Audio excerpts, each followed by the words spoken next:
Hi friends, ഇന്നത്തെ വീഡിയോയിൽ നമ്മൾ കാണിക്കുന്നത് നന്ദുവിൻ്റെ സ്കൂളിലേക്ക് പോണ ഒരു വഴിയാണ്. അപ്പോൾ ഇന്ന് നമുക്ക് നല്ല സ്നോ ആയിരുന്നു. ഇവിടെ 2 ദിവസമായിട്ട് നല്ല സ്നോ തന്നെയായിരുന്നു. കണ്ടിന്യൂസ് ആയിട്ട് സ്നോഫോളാണ്. അപ്പോൾ നന്ദുവിൻ്റെ സ്കൂളിലേക്ക് ഞാൻ ഇപ്പോൾ ഒരു 4 മണിയായിട്ടുണ്ട്. ഞാൻ സ്കൂളിലേക്ക് ഇറങ്ങി. അപ്പം ഈ പോകുന്ന ഇതിലൂടെയാണ് നമ്മൾ നന്ദുവിൻ്റെ സ്കൂളിലേക്ക് പോകുന്നത്. ഈ സൈഡ് ഫുള്ള് സ്നോ ആണ്, നമുക്ക് നടക്കാൻ പോലും പറ്റില്ല. ഇത് ശരിക്കും റോഡാണ്, ഫുട്പാത്തിലാണ് ഈ സ്നോ ഇങ്ങനെ കിടക്കുന്നത്. അവർ ക്ലീൻ ചെയ്ത് സൈഡിലേക്ക് ഇട്ടേക്കാണ്. അപ്പം റോഡിലൂടെ നടന്നു പോവുക. സ്നോ റോഡിൽ കുറവാണെങ്കിലും ചെറുതായിട്ട് തെന്നുന്നുണ്ട്. അപ്പം ഞാൻ വളരെ പതുക്കെ തന്നെയാണ് നടക്കുന്നത്. അത്യാവശ്യം ഒരു 10 മിനിറ്റ് ഉണ്ട് നന്ദുവിൻ്റെ സ്കൂളിലേക്ക്. അപ്പോൾ ഈ ഒരു ക്ലൈമറ്റും കൂടെ ആകുമ്പോഴത്തേക്ക് എങ്ങനെ പോയാലും ഒരു 20 മിനിറ്റെങ്കിലും എടുത്തിട്ടാണ് നമ്മളവിടെ എത്തുന്നത്. ഇപ്പം നമുക്ക് സൈഡിൽ കുറേ വീടുകളാണുള്ളത്.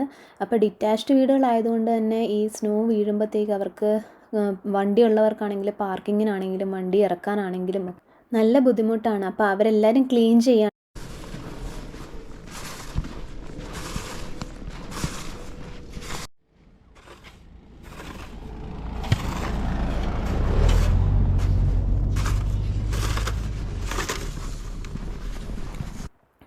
നന്ദുവിനെ സ്കൂളിൽ നിന്ന് വിളിച്ചു. അപ്പോൾ ഡോറ് തുറന്നപ്പോഴേ പുറത്തേക്ക് ഓടിയിട്ടുണ്ട്.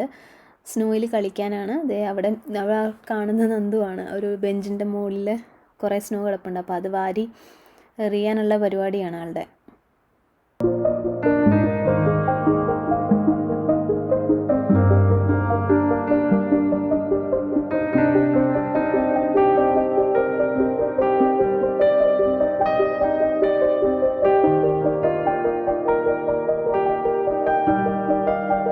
ഇത് സ്കൂളിൻ്റെ പ്ലേ ഏരിയ ആണ്. ഇവിടെ ഒരു ബാസ്കറ്റ് ബോൾ കോർട്ടൊക്കെ ഉള്ള. അപ്പോൾ ഇപ്പം ഇത് ഫുള്ള് സ്നോ ആയതാണ്, നമുക്ക് ഒന്നും മനസ്സിലാവുന്നില്ല.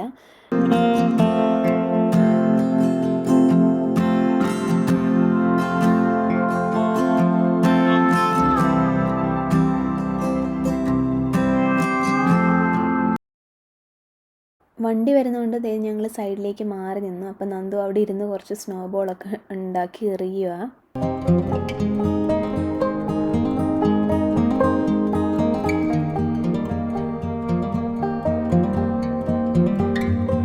ഇപ്പോൾ ഏകദേശം ഒരു 4:45 കഴിഞ്ഞിട്ടുണ്ട്. അപ്പോൾ ഞങ്ങൾ തിരിച്ച് സ്കൂളിൽ നിന്ന് വീട്ടിലേക്ക് പോവുക. അപ്പോൾ അവിടെ ഫ്രഷ് സ്നോ കണ്ടപ്പോൾ നന്ദുവിന് ഒരു സ്നോ ഏഞ്ചൽ ഉണ്ടാക്കണം എന്ന് പറഞ്ഞിട്ട് ഞങ്ങൾ അങ്ങോട്ടേക്കൊരു വീടിൻ്റെ ഭാഗത്തേക്ക് ഞങ്ങൾ പോയി ഒന്ന്.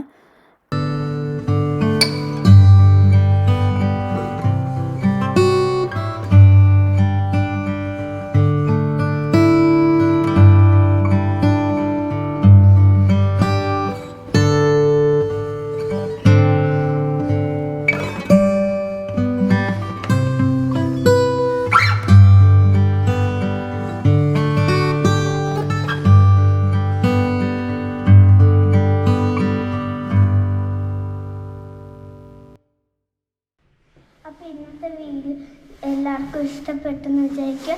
ലൈക്ക് ചെയ്യുക, ഷെയർ ചെയ്യുക, സബ്സ്ക്രൈബ് ചെയ്യുക. ബൈ.